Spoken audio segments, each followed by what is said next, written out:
চাচার মধ্যে কোনো হেলদোল নাই। হযরত আব্দুল্লাহ চাচা কানে চলে গেলেন। ও যুবকেরা, ও আমার মুরব্বি বাপ জানেন, মায়েরা, বোনেরা, মহিলা, আল্লাহ রাসূলের সাহাবী হযরত আব্দুল্লাহ চাচার সামনে গিয়ে দাঁড়িয়ে গেলেন। চাচার কাছে চলে গেলেন, চাচার সামনে চলে গেলেন। চাচা যান, আপনি কি মুসলমান হবেন? আপনি কি কলেমা শরীফ পড়ে নেবেন? চাচা রাগান্বিত হয়ে গেলেন। চাচা রাগান্বিত হয়ে জানিয়ে দিলেন, এই আব্দুল্লাহ, তুই কি বলিস, তুই কি জানিস? হযরত আব্দুল্লাহ ভয় খেলেন না।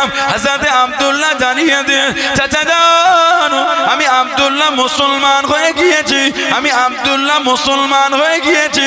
চাচা রাগান্বিত হয়ে গেলেন। চাচা রেগে গিয়ে হযরত আব্দুল্লাহকে জানিয়ে দেন, এই আব্দুল্লাহ, তোর মাথা থেকে নিয়ে পা পর্যন্ত যা আছে সবই আমার টাকায়, সবই আমার অর্থে। আমার আব্দুল উজ্জাম, তুই যদি মুসলমান হয়ে যাস, আমার টাকা আমাকে ফিরিয়ে দে, আমার মাল আমাকে ফিরিয়ে দে, তোর গায়ের জামাগুলি আমার অর্থে দেখিলাম, আমার টাকা জিনিস ফিরিয়ে দে।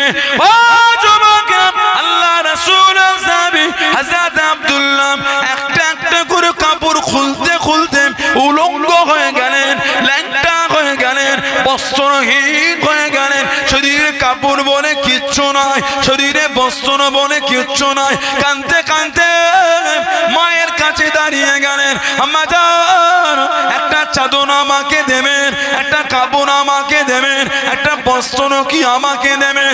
ও আমার আম্মা জান, আমি আব্দুল্লাহ মুসলমান হয়ে গিয়েছি, আমার চাচা সব ছিনিয়ে নিয়েছে, একটা কাপড় আমাকে দেন, যে কাপড় জড়িয়ে আমি আল্লাহ নবীর সামনে চলে যাব, আল্লাহ নবীর কাছে দেখি দাঁড়িয়ে যাব। হযরত আব্দুল্লাহ মা একটা চাদর দিয়েছেন, চাদরটাকে জড়িয়ে নে আল্লাহ নবীর দরবারের দিকে ছুটে ছুটে যেতে যেতে মদিনা শরীফের বাইরে দাঁড়িয়ে দাঁড়িয়ে নবীর কাছে যাব, নবীর সামনে যাব। শরীরে আমার কিছু নয়, গায়ে আমার কিছু নয়, কাপড়টাকে খুলে দুটো টুকরা করে একটা টুকরা জড়িয়ে নিয়ে আর একটা টুকরা গায়ে দিলেন। জোরে বলুন সুবহান, আর একটু জোরে বলুন সুবহান।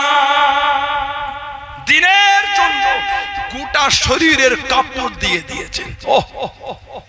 চাচা বলে, যদি মুসলমান হয়ে যাও, আমার টাকার জিনিস আমাকে ফিরিয়ে দাও।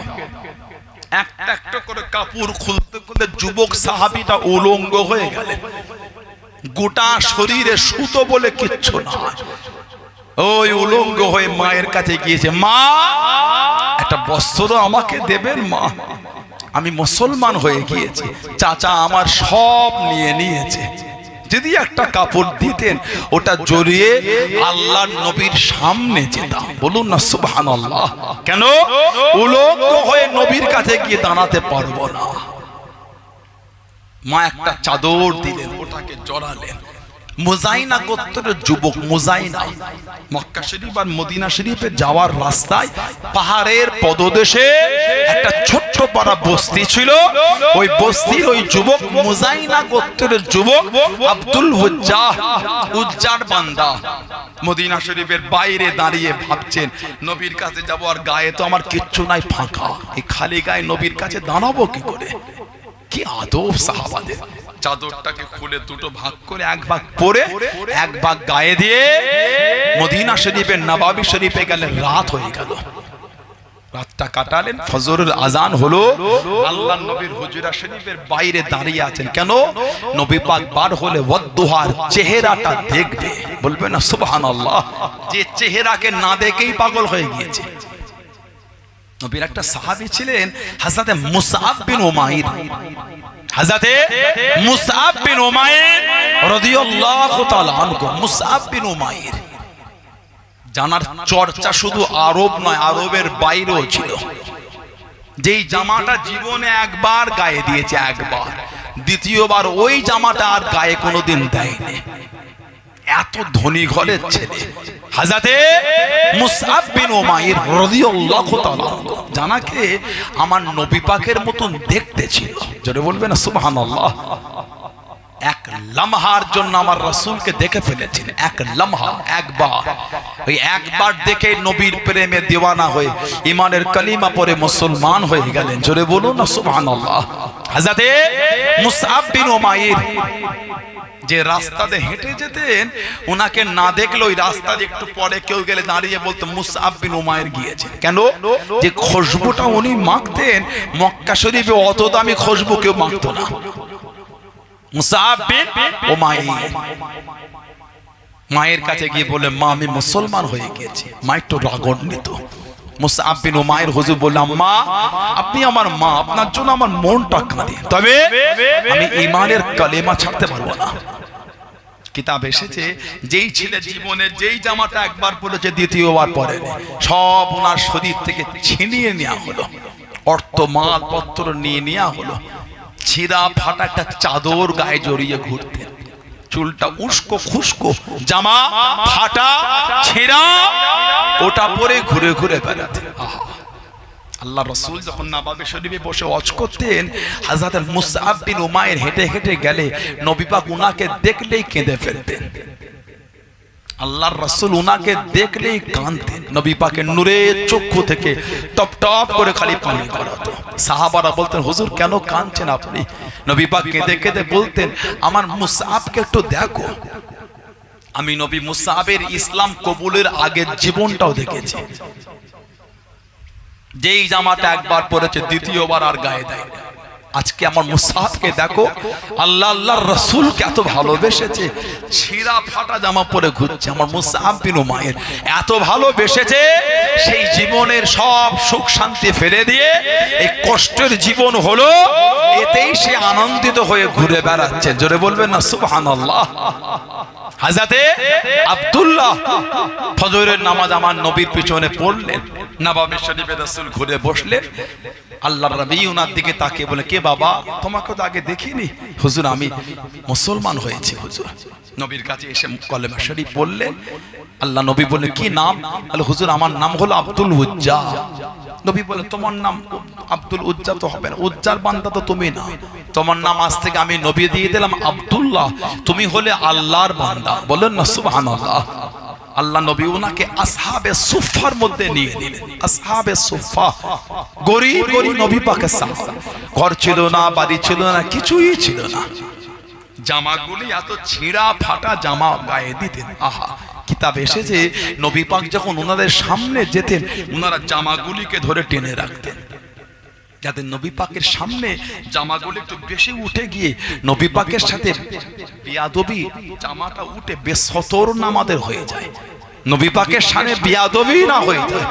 আসহাবে সুফা আল্লাহ নবীর হুজরা শরীফের সাথে একটা চাতান কয়, আজও আছে, হাজিরা গিয়ে দেখেছেন, আজও আসহাবে সুফা ওখানে রাখা আছে। ওই চাতান যেখানে সাহাবারা বসতেন, আল্লাহ নবীর গরিব সাহাবা, নবী পাকের ঘরের সাথেই চাতান, নবী পাকের ঘরের সাথেই চাতান। আল্লাহ নবী সাহাবী হযরত আব্দুল্লাহ মুসলমান হয়ে গেলেন, যুবক সাহাবী।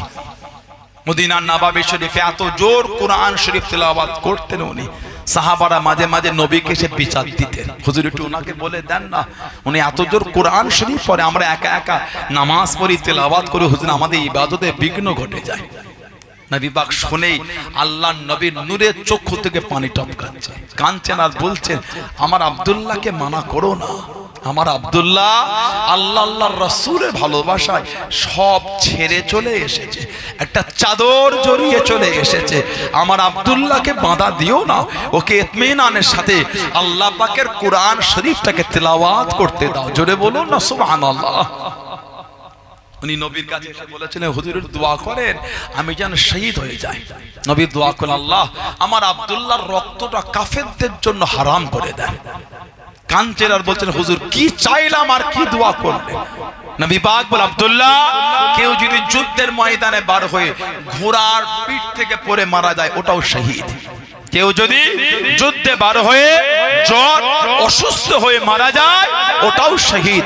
উনি অসুস্থতা হয়ে শহীদ হয়ে গেলেন। ইন্না লিল্লাহি ওয়া ইন্না ইলাইহি রাজিউন। জানাজা হয়ে গেল, দাফন হবে। উম্মতের মধ্যে জান্নাতের দুজনকে আল্লাহ আলা মাকাম দিন, হযরত আবু বকর, হযরত ওমর রাদিয়াল্লাহু তাআলা, এই দুজন ওনার লাশটা ধরে ধরে নিয়ে যাচ্ছে। যে নবীর কাছে গেল, আল্লাহ নবী বলে আমার আব্দুল্লাহকে তো আমার কাছে আনো।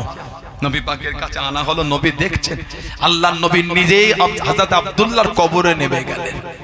নবী নিজে হাতে ওনাকে কবরে নামিয়ে দাফন করছেন। সাহাবারা কাঁদছেন আর বলছে হায় আফসোস, যদি ওই জায়গায় হযরত আব্দুল্লাহ না হয়ে যদি আমরা হতাম তাহলে আমাদের কবরও আল্লাহর রাসূল নেমে যেতেন। বললেন না সুবহানাল্লাহ। হযরতে নবী পাকের ফুফুতো ভাই জুবায়ের ইবনে আওয়াম, আবু বকর সিদ্দিক ওনার পরের দিনই মুসলমান হয়েছে। দ্বীনের জন্য যে খিদমত, আল্লাহর রাসূল বলেছেন জুবায়ের তুমি হলে ইসলামের মধ্যে প্রথম যে প্রকাশ্য তলোয়ারটা উত্তোলন করেছো। তোমার আগে ইসলামে প্রকাশ্য তলোয়ার কেউ তুলতে পারেনি। জোরে বলে হুজুরের কানে আওয়াজ শুনে গেল, ও যুবকেরা, ও আমার মুরব্বি বাবারা, মায়েরা, বোনেরা, আল্লাহ রাসূলের প্রমোদমায় হযরত জুবায়ের ইবনে আওয়াম রাদিয়াল্লাহু তাআলা আনহুর কানেতে আওয়াজ শুনে গেল, কানেতে শব্দ শুনে গেল। আল্লাহ নবীকে ধরে নিয়ে চলে গিয়েছে। আল্লাহ নবীকে শহীদ করে দেবে, আল্লাহ নবীকে জানে মেরে দেবে। হযরত জুবায়ের ইবনে আওয়াম রাদিয়াল্লাহু তাআলা আনহু সহ্য করতে পারলেন না। তলোয়ারটা বার করে পিঠ টেনে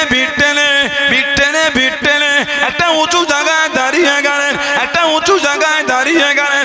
আল্লাহ নবী ডাক দিয়েছেন, আল্লাহ নবী ডেকে নিলেন, ও বাবা জুবায়ের রাদিয়াল্লাহু তাআলা আনহু, এত চিন্তিত কেন বাবা, এত পেরেশান কেন বাবা? ইয়া রাসূলুল্লাহ হাবিবাল্লাহ, ইয়া রাসূলুল্লাহ হাবিবাল্লাহ, আল্লাহ পাকের নবী হুজুর বিয়াদি মাফ করুন, গুস্তাখিটা ক্ষমা করুন। কানেতে আওয়াজ এসে গেল, কানেতে শব্দ এসে গেল, আপনাকে ধরে নিয়ে চলে গিয়েছে, আপনাকে শহীদ করে দেবে। আমি জুবায়ের সহ্য করতে পারলাম না, আমি জুবায়ের উলঙ্গ তলোয়ার খানে আপনার জন্য বার হয়ে গেলাম, আপনার জন্য বার হয়ে গেলাম। আল্লাহ নবী জানিয়ে দিয়েন, আল্লাহ নবী শুনিয়ে দিয়েন, ও বাবা জুবায়ের, আমি রাসূলুল্লাহ জানিয়ে দিলাম তুমি কোনে প্রথম ইসলামের মধ্যে প্রকাশ্য তলোয়ার উত্তোলনকারী। জনে বলুন সুবহান, আর একটু জনে বলুন সুবহান। তোমার আগে ইসলামে কেউ প্রকাশ্য তলোয়ার তুলতে পারেনি, তুমি হলে প্রথম যে প্রকাশ্য ইসলামের তলোয়ারটা উঠিয়েছে প্রথম। বলুন সুবহানাল্লাহ। নবী পাক জানাকে বলেছিলেন জুবায়ের তোমার ভঙ্গিমায় আল্লাহর ফেরেশতারা নাজিল হয়েছে। জোরে বলুন, তুমি যেমন সেজেছো, তুমি যেমন সেজেছো, তোমার মতন সেজেই ফেরেশতা এসেছে, একটা দুটো নয়, কম বেশি 5000। জুবায়ের তোমার ভঙ্গিমায়, তোমার ভঙ্গিমায়, তোমার ভঙ্গিমায় আল্লাহর ফেরেশতারা দুনিয়ায় নেমে এসেছে। জোরে বলবেন না? আরেকটু জোরে বলা গেল না? আল্লাহ নবী দিনের জন্য বার হয়ে গেলেন, আল্লাহ নবী ইসলামের প্রথম যুদ্ধে চলে গেলেন, আল্লাহ নবী বদরের যুদ্ধে চলে গেলেন। মাত্র 313 জন সাহাবা, মাত্র 2টি ঘোড়া। ও যুবকেরা, একটা ঘোড়া ভিড়ে হযরত জুবায়ের ইবনে আওয়াম রাদিয়াল্লাহু তাআলা আনহু হলদে পাগড়ি বাঁধায় দেন, যুদ্ধখানা করে যায়, যুদ্ধখানা চালিয়ে যায়। আল্লাহ নবী জানিয়ে দিয়েন, আল্লাহ নবী শুনিয়ে দিয়েন, ও বাবা জুবায়ের হলদে পাগড়ি পরেছো মামা, হলদে পাগড়ি পরেছো মামা। আল্লাহ পাকের দরবারে এতটা পছন্দ হয়ে গিয়েছে, এতটা কবুল হয়ে গেল। আল্লাহ রাব্বুল আলামিন বদরের দিনে ততজন ফেরেশতা পাঠিয়েছেন বাবা, ততজন ফেরেশতা এসেছে বাবা। সবার মাথায় হলদে পাগড়ি পরে সবাই নাজিল হয়েছে। জোরে বলুন সুবহান, আর একটু জোরে বলুন সুবহান। তুমি মাথায় হলদে পাগড়ি জড়িয়েছো, যতজন ফেরেশতা আল্লাহ বদরে পাঠিয়েছে সবার মাথাতেই হলদে পাগড়ি। জুবায়ের তোমার ভঙ্গিমায় আল্লাহর ফেরেশতারা নাজিল হয়েছে। জোরে বলবেন না? জানাকে নবী পাক বলেছিলেন জুবায়ের তোমার মাকে একটু আটকে দাও। ওনার মা ছিলেন সাফিয়া বিনত আব্দুল মুত্তালিব, নবী পাকের নিজের ফুফু আম্মা সাফিয়া বিনতে আব্দুল মুত্তালিব, নবী পাকের নিজের ফুফু জান। আল্লাহ রাসূল ইসলামের দ্বিতীয় যুদ্ধ, তৃতীয় হিজরি উহুদের যুদ্ধে রাসূলুল্লাহ যখন ছিলেন, 70টা আমার নবী পাকের সাহাবা শহীদ হয়ে গেছিলেন। 70 জন সাহাবা। আল্লাহর নবী কম বেশি 1000 সাহাবা নিয়ে নবী পাক বার হলেন ইসলামের তৃতীয় হিজরি দ্বিতীয় যুদ্ধ। আব্দুল্লাহ ইবনে উবাই ইবনে সুলুল, আব্দুল্লাহ ইবনে উবাই ইবনে সুলুল মুনাফিকদের সরদার। আল্লাহ নবী হিজরত করে মদিনা শরীফে যাবার আগে ও দল পাকিয়ে ফেলেছিল নেতা হবে, নেতা। নবী পাক যখন হিজরত করে গেলেন, নবী পাক গিয়ে কার ঘরে ছিলেন? কথা বলে না। আল্লাহ নবী হিজরত করে মদিনা শরীফে গিয়ে কোন সাহাবার বাড়িতে উঠলেন? বলে ওই সাহাবীটার নাম ছিল হযরত আবু আইয়ুব আনসারী রাদিয়াল্লাহু তাআলা আনহু। বললেন না সুবহানাল্লাহ। বাড়িটা ছিল দোতলা। কিতাব এসেছে আল্লাহর নবী দুনিয়ায় আগমনের 1000 বছর আগে ওই বাড়িটা তৈরি হয়েছিল। আজ থেকে প্রায় 2500 বছর আগে। বুখারী শরীফের ব্যাখ্যা গ্রন্থ আল্লামা বদরুদ্দিন আইনি রহমাতুল্লাহ উমদাতুল কারি বলে একটা বুখারী শরীফের ব্যাখ্যা গ্রন্থ লিখেছেন। উমদাতুল কারি বুখারী শরীফের কিতাবে দর্শক বিভিন্ন কিতাবে পাবেন। ইয়ামান দেশের বাদশা, ইয়ামান দেশের বাদশা তুব্বাই আউয়াল, তুব্বা বাদশা তুব্বা, যিনি আমার নবীর জন্য ঘরটা তৈরি করেছিলেন। তুব্বায়ে আউয়াল মক্কা শরীফে সফরে চলে গেলেন। 400 জন আলেমকে নিয়ে চলে গেলেন কাবা শরীফে, খেজুদিন থেকে মদিনা শরীফে চলে গেলেন। মদিনা শরীফ থেকে ইয়ামানে ফিরে যাবেন। 400 জন আলেম জানিয়ে দিলেন, 400 জন আলেম শুনিয়ে দিলেন, ও তুব্বা বাদশা, আমরা ইয়ামান দেশে আর যাব না, আমরা ইয়ামান দেশে ফিরবো না। কেন ইয়ামান দেশে যাবে না? কেন ইয়ামান দেশে ফিরবে না? 400 জন আলেম জানিয়ে দিলেন, ও তুব্বা বাদশা, আমাদের কোনে যদি জানো মেনে ফেলেন, ইয়ামান দেশে যাব না। কি জন্য যাবে না? 400 জন আলেম জানিয়ে দিলেন, 400 জন আলেম শুনিয়ে দিলেন, ও তুব্বা বাদশা, বিভিন্ন কিতাবনে, আসমানি কিতাবনে জানতে পেরে গিয়েছি, বুঝতে পেরে গিয়েছি, আখিরে নবী, শেষ নবী হযরত মুহাম্মদ সাল্লাল্লাহু আলাইহি ওয়াসাল্লাম এই ইয়াসরিবে জমিনে আসবেন, এই ইয়াসরিবে জমিনে আসবেন। সুযোগ যদি হয়ে যায়, আল্লাহ পাক সুযোগ যদি করে দেয়, ওনার কাছে কাঁধ রেখে ঈমানের কলিমা পড়ে মুসলমান হয়ে যাব। জোরে বলুন সুবহান, আর একটু জোরে বলুন সুবহান। যদি আল্লাহ একটু সুযোগ করে দিয়েছে, খবর পেয়েছি বিভিন্ন কিতাব থেকে, আখিরি নবী হযরত মুহাম্মদ সাল্লাল্লাহু আলাইহি ওয়াসাল্লাম এই জমিনে এসে উনি থাকবেন।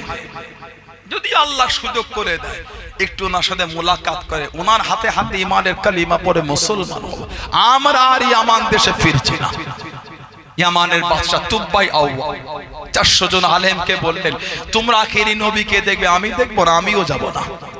ইয়ামান দেশ থেকে রাজত্ব, ধন সম্পদ, অর্থ, ইয়াসরিব মদিনা শরীফের পুরাতন নাম নিয়ে চলে এলে 400টা আলেমের জন্য 400টা ঘর তৈরি করলেন, একতলা করে। 400টা আলেমের জন্য 400টা ঘর, আর 400টা মহিলা খাদেমা বাঁধি ক্রয় করে কিনে আজাদ করে এই 400টা আলেমের সঙ্গে বিয়ে দিয়ে দিলেন। তুব্বাই আউয়াল দীর্ঘদিন ইয়াসরিব মদিনা শরীফে থাকলেন। অসুস্থ হয়ে গেলে ফিরে যাবেন ইয়ামানে, যাবার আগে একটা চিঠি লিখলেন, ইয়া রাসূলুল্লাহ, আমি তুব্বা ইয়ামানের বাদশা, হুজুর আমি খবর পেয়েছি আপনি আখেরি নবী, এই জমিনে তাশরীফ আনবেন। জোরে বলুন ইয়া রাসূলুল্লাহ, বড় আশায় ছিলাম যদি আপনাকে দেখতাম, আপনার হাতে হাতে ঈমানের কালিমা পড়ে মুসলমান হতাম। হুজুর সুযোগ হয়তো আমার নসিব আর হলো না, তবে ইয়া রাসূলুল্লাহ যদি আপনাকে আমি দেখতে পেতাম, সবার আগে আমি কালিমা পড়ে মুসলমান হতাম। বলুন না সুবহানাল্লাহ। হুজুর আমি ফিরে যাই, তবে আপনার কদমে চিঠি লিখে যায়, আপনি এই জমিনে হিজরত করে আসবেন, কে ঘর দেবে না দেবে। হুজুর আমি তুব্বা, এখন থেকে আপনার জন্য একটা ঘর তৈরি করলাম, আপনার কদমে হাদিয়া করে দিলাম, আর এই চিঠি আপনার কাছে যাবে। হুজুর আমাকে আপনি কিয়ামতে ভুলবেন না। এই চিঠি আপনার কাছে পৌঁছে যাবে। উনি চিঠিটা একটা সম্মানীয় আলেমের হাতে দায়িত্ব দিলেন, আপনি যদি নবীকে দেখতে পান আপনি দেবেন, আর যদি আপনি না পান ওসিয়াত করে যাবেন। এই ওসিয়াত যেন চলতেই থাকে নবী পাকের কাছে চিঠিটা পৌঁছানোর আগে পর্যন্ত। চলে গেলেন আমার নবী যখন হিজরাত করে গেলেন, মদিনা শরীফের বাইরে নবী কিছুদিন ছিলেন, একটা মসজিদ করেছিলেন, মসজিদের নাম হলো মসজিদে কুবা। মসজিদে কুবা আল্লাহ রাসূল বলেছেন যে মসজিদে কুবায় 2 রাকাত নামাজ পড়বে আল্লাহ ওই ব্যক্তির নামায় আমালে একটা উমরা সওয়াব আল্লাহ লিখে দেবেন। বললেন না সুবহানাল্লাহ। আল্লাহ আমাদের সকলকে যাওয়ার তৌফিক দেন, বলেন না আমিন, বলেন আল্লাহুম্মা আমিন। নবী পাক সব সাহাবারা ডাকেন, হুজুর আমার ঘরে চলেন, হুজুর আমার ঘরে ওঠেন, হুজুর আমার ঘরে চলেন। সাহাবারা বলতে হুজুর আপনার জন্য খাজুরের হালুয়া করেছি আর জবদানা রান্না করেছি। মদিনা শরীফ মক্কা শরীফে মেহমানদারি হলো খাজুরের হালুয়া আর জবদানা। হুজুর আমার ঘরে চল। নবী পাক বললেন আমি একা, সবাই যদি রাখো আমি যাবো কি করে, সরে যাও, এই আমার ওট এটা আল্লাহ পাকের হুকুমে পরিচালিত হচ্ছে, যার বাড়ির সামনে বসবে তার বাড়ি থেকে উঠবো। নবী পাকের উট ঘুরে ঘুরে হযরত আবু আইয়ুব আনসারী রাদিয়াল্লাহু তাআলার বাড়ির সামনে গিয়ে বসে গেল। সেই ঘর যেই ঘরটা 1000 বছর আগে আমার নবীর জন্য তৈরি হয়ে হাদিয়া হয়ে আছে, জলে বলবেন না। আল্লাহ নবী উঠলেন, সব নবীকে ঘিরে আছেন, জানার কাছে চিঠিটা ওসিয়াত অনুযায়ী এসে পৌঁছেছেন, উনি চিঠি আছে কাছে নবীকে দিচ্ছেন না। আল্লাহ নবী নিজেই বলে ফেললেন, এই তোমার কাছে আমার একটা চিঠি আছে, চিঠিটা আমাকে দাও। ওই ঘরটা আমার নবীর জন্য 1000 বছর আগে তৈরি হয়ে নবীর কদমে হাদিয়া হয়ে গিয়েছে, জোরে বলুন, বললেন আলহামদুলিল্লাহ। নবী পাকের ফুফুতো ভাই হযরতে জুবায়ের ইবনুল আওয়াম, আল্লাহর নবী জানার নাম ধরে বলেছেন, জুবায়ের তুমি হলে জান্নাতি। সুবহানাল্লাহ বলবেন না। আশারায়ে মুবাশশিরা, আশারা মানে 10, বাশশারা এবার শুরু থেকে মুবাশশির, সুসংবাদ প্রাপ্ত, খুশখবরি পানেওয়ালা 10 জন। প্রথম সারির 10 জন সাহাবাদের নবীর নাম ধরে ধরে বলে দিয়েছিলেন আপনারা সব হলেন জান্নাতি, নাম ধরে নবী বলেছেন, জোরে বলে আলহামদুলিল্লাহ। আমার নবী পাকের যত সাহাবা সবাই জান্নাতি, জোরে বলো, জোরে বলা গেল না। বুখারী শরীফে একটা অধ্যায় আছে মানাকিবে উসমান ইবনে আফফান। বুখারী শরীফে একটা অধ্যায় মানাকিব হযরত উসমান ইবনে আফফানের সম্মানের উপর বাব বাঁধা হয়েছে, তার মানাকিব তার সম্পর্কে আলোচনা। এই মানাকিবে উসমান ইবনে আফফান রাদিয়াল্লাহু তাআলা এই বাবের মধ্যে একটা হাদিস শরীফ এসেছে, এই বাবে একটা বর্ণনা।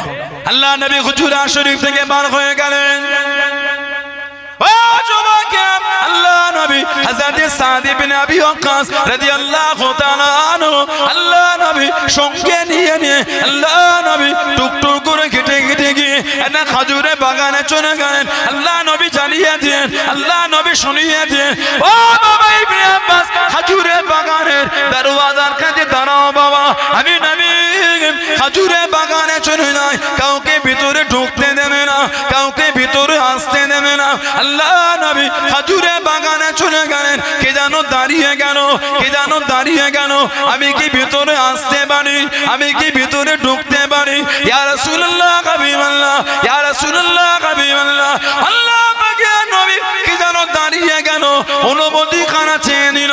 আল্লাহ নবী জানিয়ে দিয়ে, আল্লাহ নবী শুনিয়ে দিয়ে, ও বাবা ইবনে আব্বাস উনাকে ভিতরে আসতে দাও, সংবাদ খানা দিয়ে দাও, সুসংবাদ খানা দিয়ে দাও, উনি হলেন জান্নাতি।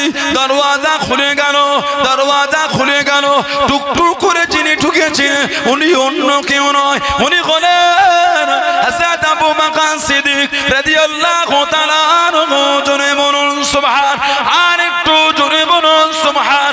ও যুবক আবার কে যেন দাঁড়িয়ে গেল, আমি কি ভিতরে আসতে পারি, আমি কি ভিতরে ঢুকতে পারি? হযরত সাদ ইবনে আবি ওয়াক্কাস রাদিয়াল্লাহু তাআলা আনহু আল্লাহ নবীকে জানিয়ে দিয়ে, ইয়া রাসূলুল্লাহ হাবিবাল্লাহ, ইয়া রাসূলুল্লাহ হাবিবাল্লাহ। আল্লাহ পাকের নবী আবার কে যেন দাঁড়িয়ে গেল, ভিতরে আসার অনুমতি খানা চেয়ে নিয়ে আল্লাহ নবী জানিয়ে দিয়েন, আল্লাহ নবী শুনিয়ে দিয়েন, ও বাবা ইবনে আব্বাস উনাকে ভিতরে আসতে দাও, দাও, সংবাদ কানা দিয়ে দাও, সুসংবাদ দিয়ে দাও, উনি হলেন জান্নাতি। দরওয়াজা খুলে গেল, দরওয়াজা খুলে গেল। টুকটুক করে যিনি ঢুকেছিলেন উনি অন্য কেউ নয়, উনি হলেন হযরত ওমর ফারুক রাদিয়াল্লাহু তাআলা আনহু। জোরে বলুন সুবহান, আর একটু জোরে বলুন সুবহান। আবার কিছুক্ষণ পরে দাঁড়িয়ে গেল, আমি কি ভিতরে আসতে পারি? সাদ ইবনে আবি ওয়াক্কাস রাদিয়াল্লাহু তাআলা আনহু বলছে, হুজুর আবার কে দাঁড়িয়ে অনুমতি চাইছে? নবী আবার বলছে, ওনাকে ভিতরে আসতে দাও, ওনাকে সংবাদ দাও, উনিও জান্নাতি। 3 নম্বরে খাজুরের বাগানে দরওয়াজা ছেড়ে দিলে তিনি 3 নম্বরে ঢুকলেন। উনি হলেন হযরত উসমান ইবনে আফফান রাদিয়াল্লাহু তাআলা আনহু। জোরে বলবেন না? এই হাদিস শরীফে হযরত শেরে খোদা মাওলা আলী রাদিয়াল্লাহু আনহু হুজুরের আলোচনা নয়, তবে অন্য হাদিস শরীফে এসেছে আল্লাহর নবী ওনার নাম ধরে বলেছে, বাবা আলী তুমিও জান্নাতি। জোরে বলো, জোরে বলা গেল না? সুবহানাল্লাহ। নবী পাক নাম ধরে ধরে বলে দিয়েছেন জান্নাতি। ইদানিং আমাদের এলাকার কিছু কিছু যুবক ছেলে সব ফোনের হুজুর হয়েছে। ইউটিউব ঘেটে ঘেটে ছেলেগুলো ফেসবুকের ভিডিও দেখে দেখে মুফতি হয়ে গেছে। বাজারে ঘাটে মোড়ে রাস্তা চায়ের দোকান এখানে সেখানে ফতোয়ার ফুল ঝুড়ি চলছে। ঠিক বলছে না ভুল বলছি?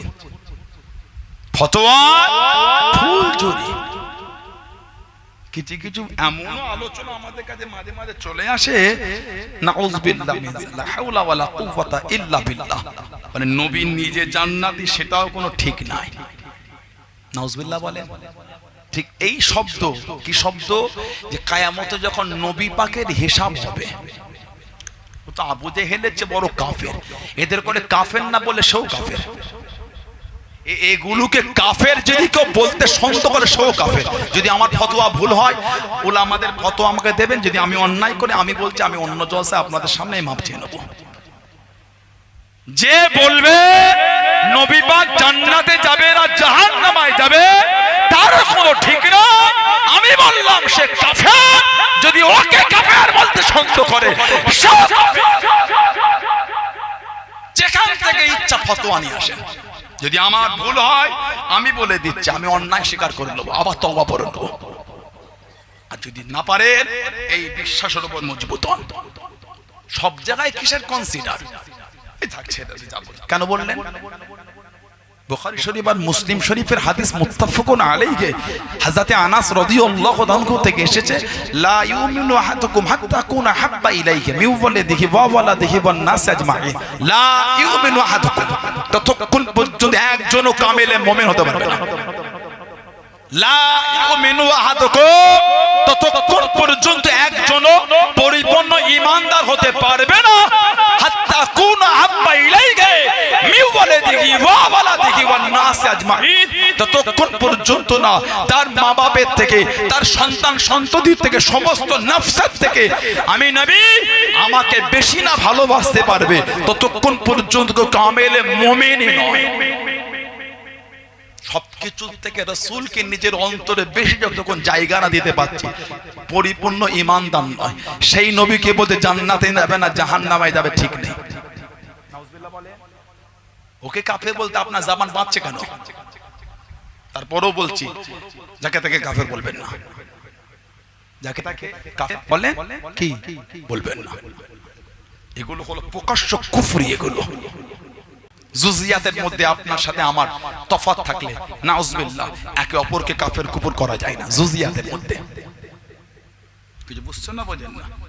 ছোট ছোট বিষয়, মুস্তাহাব জিনিস, মুস্তাহাসান জিনিস, নফল ব্যাপার, সুন্নাতে জায়েদা, এগুলোকে নিয়ে একে অপরকে কাফের কুফর করতে নাই।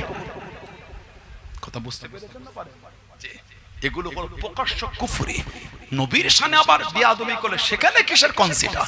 আমাদের ভালোবাসা আল্লাহ আল্লাহর রাসূলের জন্য, আমাদের শত্রু আল্লাহ আল্লাহর রাসূলের জন্য, আল্লাহ আল্লাহর রাসূলের জন্য আমরা একে অপরকে ভালোবাসি। ঠিক না ভুল বলছি? আল্লাহ আল্লাহর রাসূলের জন্য আমরা একে অপরকে ভালোবাসি।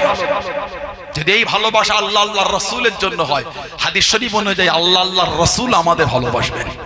জোরে বলে, জোরে বলে, জোরে বলা গেল না। আলহামদুলিল্লাহ বলতে পারলেন না? দাদা হুজুরকে ভালোবাসি কেন বলেন? কার ওলি উনি? দাদা হুজুর কার ওলি বলে? কার ওলি? কার ওলি? আল্লাহর ওলি। কার ওলি? আল্লাহর ওলি। কার ওলি? ওহ ফুরফুরায় মুজাদ্দিদুজ জামান। আল্লাহ তো ইজ্জত দিয়েছেন। কে দিয়েছেন? কে দিয়েছেন? নিসবাত কোন দিকে? নিসবাত কোন দিকে? আল্লাহর সাথে নিসবাত হয়েছে, সম্পর্ক। যখন দাদা হুজুরের কথা বলছে, ও দাদা হুজুর আল্লাহর ওলি, আল্লাহ এত সম্মান দিয়েছে হুজুরকে। ভাঙড়ের সৈয়দ আসগার আলী হুজুরকে আল্লাহ এত ইজ্জত দিয়েছে। হারওয়ার পীর গুরাজাব আব্বাস আলী হুজুরকে আল্লাহ এত ইজ্জত দিয়েছে। ঘটিয়ারি শরীফে হযরতে মুবারক আলী শাহ গাজী হুজুরকে আল্লাহ এত ইজ্জত দিয়েছে। বারাসাত কাজীপাড়া হযরতে একদিল শাহ হুজুরকে আল্লাহ এত ইজ্জত দিয়েছে। মসজিদে হযরতে শাহ আলী হুজুরকে আল্লাহ এত ইজ্জত দিয়েছে। হাতিয়ারার হযরত ইজহারুল হক রহমাতুল্লাহ আল্লাহ তো ইজ্জত দিয়েছে। আপনার কলকাতা মানিকতলায় রাসূলের নোমা সুফি ফাতি আলী ভাইসি হুজুরকে আল্লাহ তো ইজ্জত দিয়েছে। কে ইজ্জত দিয়েছেন? আল্লাহ। আমরা ওনাদের ভালোবাসি আল্লাহ আল্লাহর রাসূলের জন্য। যদি এই ভালোবাসা আমাদের হয়, আল্লাহ আল্লাহর রাসূল আমাদের ভালোবাসবেন। জোরে বলে। যা জবানের উক্তি হলো, নবী পাক নিজেও জানে না নবী কোথায় যাবেন, তাকে কাফের বলতে সন্দেহ কিসে? তো এমনি কাফের। বুঝছে না, বোঝেন না? যে নবীকে আল্লাহ দুনিয়াতেই বলছেন হাবিব ইন্না আতাইনাকাল কাউসার, হাবিব নিশ্চয় আমি আল্লাহ আপনাকে আবেগ কাউসারটা দিয়ে দিলাম। জোরে বলে, জোরে বলা গেল না? বললেন আলহামদুলিল্লাহ। নবী পাক তো আমাদেরই পানি পান করাবেন। হাউজে কাউসার আশা নাই? নবী পাকের নূরের হাতে কিয়ামতে হাউজে কাউসারে পানি পান করব। আল্লাহ আমাদের প্রত্যেক নসিবে কবুল করে। বলুন আমি। জোরে বলবেন না? যে নবীকে আল্লাহ বলেন ইন্না আতাইনাকাল কাউসার, হাবিব নিশ্চয় আমি আল্লাহ আপনাকে আবেগ কাউসারটা দিয়ে দিলাম। সেই নবী ছানে বলছেন নবী নিজেও জানে না। লা হাওলা ওয়ালা কুওয়াতা ইল্লা বিল্লাহ। যে নবী নাম ধরে বলে দিলেন আবু বকর, ওমর, ওসমান, আলী রাদিয়াল্লাহু তাআলা আনহুম আজমাইন, তোমরা সব হলে জান্নাতি। জোরে বলো। জুবাইর ইবনুল আওয়াম, নবী ওনার নাম ধরে বলেছেন তুমি জান্নাতি। বলবেন না সুবহানাল্লাহ? আমার ভাইয়েরা বাপ জানে। এরকম অনেক হাদিস শরীফ আছে, তবে লম্বা অনেক হাদিস শরীফের উপর আলোচনা আছে। একটা হাদিস শরীফ আছে, মুস্তাদরাক হাকিম বলে একটা কিতাব আছে। হাদিস শরীফের কিতাব মুস্তাদরাক হাকিম, ওলামা হযরত জানেন। হাদিস শরীফের রাবি মাওলা আলী শেরে খোদা রাদিয়াল্লাহু তাআলা, আল্লাহ রাসূল বলেছেন ইন্না আউওয়ালা মান দুখুলুল জান্নাহ, ইন্না মান নিশ্চয় আউওয়াল মান প্রথম ইয়াদখুল মানে প্রবেশ, ইন্না আউওয়ালা মান দুখুলুল জান্নাহ নিশ্চয় জান্নাতে সর্বপ্রথম প্রবেশ করবেন আমাদের নবী বলেছেন আনা, আমি নবী। জোরে বলে। বললেন আলহামদুলিল্লাহ। তারপর বলছে ফাতিমা তো ওয়া হাসান ওয়া হুসাইন রাদিয়াল্লাহু তাআলা হুম আজমাইন। তারপরে এই তিনজন শেরে খোদা হুজুর নবী পাকের কাছে কি বলছে ইয়া রাসূলুল্লাহ সাল্লাল্লাহু আলাইহি ওয়াসাল্লাম, হুজুর ফামুহিব্বুহুনা ফামুহিব্বুহুনা, ইয়া রাসূলুল্লাহ ভালোবাসার লোকগুলি কোথায় যাবে? আপনি আগে জান্নাতে চলে যাচ্ছেন, আপনার মেয়ে চলে যাবেন, দুটো নাতিকে নিয়ে যাবেন। ফামুহিব্বুহুনা, হুজুর ভালোবাসার গুলো কোথায় যাবে? তাহলে ভালোবাসার একটা দাম আছে। বুখারী শরীফ আর মুসলিম শরীফ একটা হাদিস শরীফ এসে মুত্তাফাকুন আলাইহি, আল্লাহ রাসূল বলেছেন আল মারউ মা মান আহাব্বা, যে যাকে ভালোবাসবে সে তার সাথেই থাকবে। জোরে বলে আলহামদুলিল্লাহ। বললেন না? যে যাকে ভালোবাসবে সে তার সাথেই থাকবে। বলুন আলহামদুলিল্লাহ। সেরকম যেই বলেছে হুজুর ফামুহিব্বুহুনা ভালোবাসার বলি, আমাদের নবী হেসে বলেছে ক্বাল আমি ওয়ারাইকুম আলী, ভালোবাসার লোক আমাদের পিছনে পিছনেই জান্নাতে যাবে। জোরে বলেন আল্লাহ এই কাতারে আমাদের করে কবুল করে না। বলেন না আমিন। জোরে বলুন আল্লাহুম্মা আমিন। আমার ভাইয়েরা বাপ জানেরা, নবী পাক ইসলামের দ্বিতীয়